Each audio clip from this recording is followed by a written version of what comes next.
যে ম্যাসিভ জনসংখ্যা আছে তাদের ভোটে আগ্রহ নষ্ট হয়ে গেছে, যেটা আওয়ামী লীগ কমব্যাট করে, কিন্তু এই কার্ডসটা নিয়ে যাতে থাকতে হবে তাদের ভোটগুলো ত্রুটিযুক্ত ভোট নিয়েই থাকতে হচ্ছে, লোকাল গভর্নমেন্ট হোক অথবা central government. Barrister Shamim Haider Patwary আমাদের সাথে আছেন।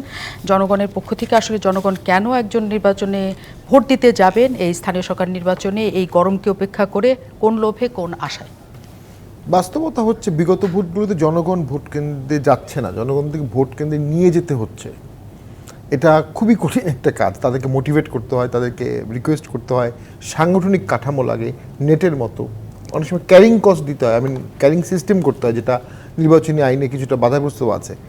এই সব কিছু করার পর জনগণের একটা অংশ যায়, আর আপনার কোর দলীয় কর্মী, কোর আত্মীয় স্বজন, গ্রামবাসী এরা ভোট কেন্দ্রে যায়।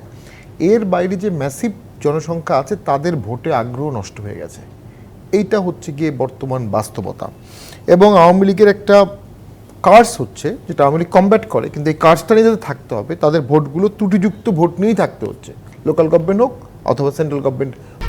1, 2, 3 ঢাকায় জমি জিতে নিন 100% ক্যাশব্যাক সহ 20 কোটি টাকার পুরস্কার বা পার্লামেন্ট ইলেকশন হোক। কিন্তু অনেক সময় বলা হয়ে থাকে স্থানীয় সরকার নির্বাচনে জাতীয় নির্বাচনের রাজনীতিটা ঠিক প্রভাব ফেলে না, সেখানে অনেক সময় করে, যেখানে আপনার ইউনিয়ন পরিষদে ভোট থাকলে মেম্বারদের ভোট যায়, জি, সিটি কর্পোরেশন ভোট হলে কাউন্সিলরদের ভোট যায়, তখন সেটা একটু পরিবর্তন হয়।